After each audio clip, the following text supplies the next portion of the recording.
So I watched the Michael Jackson movie last night, and it is phenomenal. I cannot praise this movie enough for the way it tells the story of Michael, how you get engaged in it, how you learn the deeper story behind the megastar's life. It is such a well done film that I want to recommend to everyone. Stop this right now and go watch this movie. You will not regret. This is probably my favorite biopic I've seen all time. They did such a phenomenal job. You really believe that Jafar Jackson is literally Michael Jackson at points. It's that good of an acting, of making you believe in the character.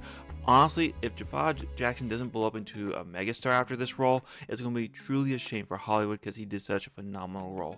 We get a deeper backstory between Michael and his father, a complicated relationship that's not necessarily a healthy one at all. We get to learn a little bit about his mother. His brothers for the Jackson 5 are really just window dressing. We don't really get to know their personalities. We don't really get to learn what their wants and desires are. They're mostly there, but we don't really get the full picture. We know he has a sister, but the same thing, we don't really get that deeper level analysis of the family besides just Michael, his mom, and his dad. And really, honestly, if I can be honest here, you don't really need it. Like, maybe it would have been nice to explore a little bit further, but really this movie is all about Michael, his perspective, his life growing up, him going from Indiana into a state with his family into an absolute megastar fandom. I think they did a phenomenal job telling the story. Now, I do understand that there are people out there that want the film to address the controversies, and they might be addressing that in the second film, because there's no way that this film is going to be the last Michael Jackson movie.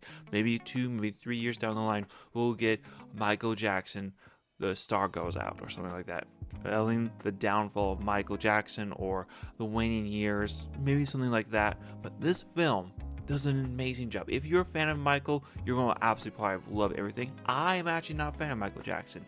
If I can be honest with you, I only learned about Michael Jackson upon the tragic day of his passing on July the 25th of 2009.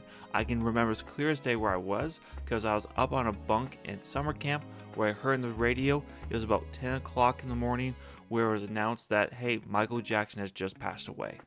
And it didn't say anything more than that. It was just letting us know. And that was my first interaction with Michael Jackson. From there, I then learned his music and really got to enjoy what he created. And it was really a pleasure for me to getting to see the man behind the artistry thanks to this film. I guess I should have went out and read a bit more about the star, but he didn't really impact me too much. But just listening to the film and his music is phenomenal. Which makes you wonder, how honest is the media's narrative of Michael becoming a monster in the later part of his life?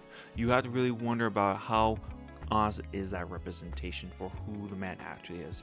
For what it's worth, we do have a family member of Michael Jackson coming out with a statement on Twitter saying, "Sorry media, you don't get to control the narrative anymore of who Michael Jackson truly was. The public gets to watch this movie. They will decide for themselves, and you cannot handle that." And they're not the only ones. People who are review bombing this film right now, because make no mistake, that is what's going on here on Rotten Tomatoes, that the critics themselves, they are review bombing this thing to Kingdom Come and back. If you don't believe me, let's just take a look at this for a moment, okay? You have 38% rotten and 97% approval. If that alone right there doesn't tell you that the audience is loving this and the critics have no right to hate it, then I don't know what else to tell you, man. Like, as I said, there's controversy around Michael Jackson. But for this film, it doesn't tell the whole life story. And some of the more controversial things that happen with Michael tend to be happening towards more of the end part of his life. At least that's my layman's understanding. Let's just look at some of what these critics have to say here, alright? Let's see here. While Jafar Jackson's smooth moves bring the king of pop to an uncanny life, this musical biopic mostly plays like a greatest hits album that could have benefited from including linear notes to give actual insight into the icon.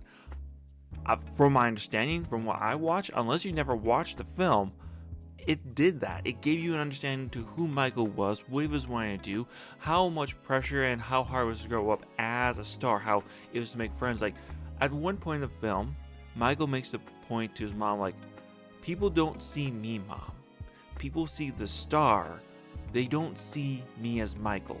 And this is like a 12, maybe 14-year-old boy, very young, very impressionable, who is just struggling, and it's hard making connections because of his fame. Then we have what the audience is saying, boosted by stellar performance, most notably Jafar Jackson's breakout turn. Michael tops the charts and has fans moonwalking across the globe. Yes, you'll definitely see a lot of that happening here. I just want to read a couple more of these critics for what they have to say. I'm not going to dive into their full-on reviews. We have Pierre Travis here in a cash grab and immediately revealed by magic. Jafar Jackson vividly channels his uncle as a performer, but MJ the man and all his complications elude him and the movie. No, I don't agree with that.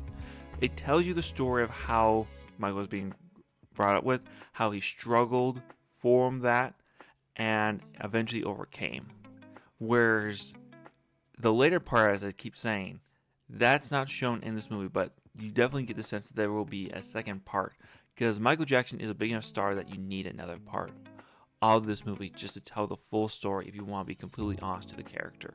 Not even a character, to the person, to the man who left us too soon. Then we have down here on the audience reviews. It was very good. Took my mom and aunt and they love it also. Definitely seen it again. Then we have from Randy G. Superb. It hits all the right feels and the music numbers are electric. A repeat viewing is a must. And that is what I'm going to be doing. I'm going to go re-see this film in theaters probably this coming weekend.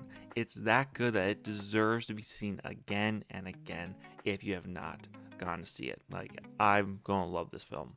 Just able to go rewatch it. I'll probably go buy it on DVD, which I usually never do, but the film's so good I want to add it to my personal collection. Now, that's pretty much the gist of what I have to say for this film. I think it's amazing. I think it's going to hit $1 billion. I really hope it does. I struggle to see why it wouldn't when you have a massive audience around the world that still loves Michael Jackson. I don't see how this film doesn't make $1 billion if Bohemian Rhapsody almost made the same thing. Then I don't see why this film cannot. Now, as I leave you, I want to leave you with the words of Michael Jackson, who can summarize what he is and really the core of this film better than anybody else. To bring the world together through love, peace, joy, for men to live together. That's the whole thing. Like John Lennon said, he was here for peace, and it's the same food. I want to entertain people, bring some type of joy, escapism, magic to the world, and I feel that's what I'm here to do. I'm honored to have the job.